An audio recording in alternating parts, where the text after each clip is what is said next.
Some of you say that it's not the white man, it's just the system. In regard to this Epstein files business, have you noticed only that Maxwell woman so far has been prosecuted and convicted? And yeah, we know they arrested Prince Andrew, but honestly, where do you think that's going? My point is that typically white men only have children with white women for offspring. But other than that, they can't stand them and will throw them under the bus at any moment, at any time. You don't believe me? You draw it up.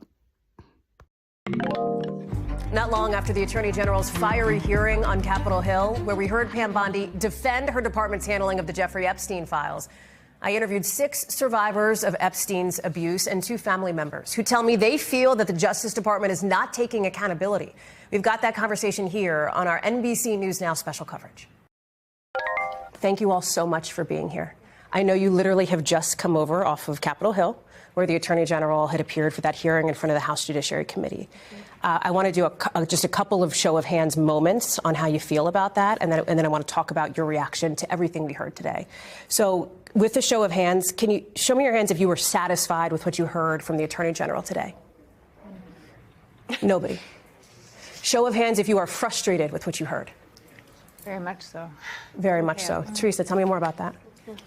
Well, going into this morning, and much of this process, I have this perspective that you need to give people the opportunity to do what they say they're going to do, to fulfill their word, put their money where their mouth is, so to speak.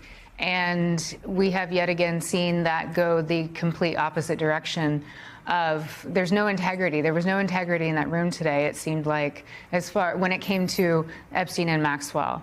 You know, there was a lot of expression of other good outcomes on things, and I can agree with a lot of what was said. And there was nothing that gave us any bit of hope of any kind of integrity and doing the right thing when it comes to Epstein Maxwell accountability, further investigation, which she claimed was happening. And we're going to be waiting to see the outcome of that and see if that's an accurate, legitimate statement. Danny, I see you nodding and shaking your head. I think there was such a lack of empathy today. There was such a lack of, honestly, humanity today. Something that, I think all of us felt a little devastated about was that she had 3 opportunities to address survivors. We stood up, and all she had to do was turn around, and she could not even turn around and face us. For so many years, and I can't speak for everybody, but for me, I felt like such a ghost walking through Epstein's mansion.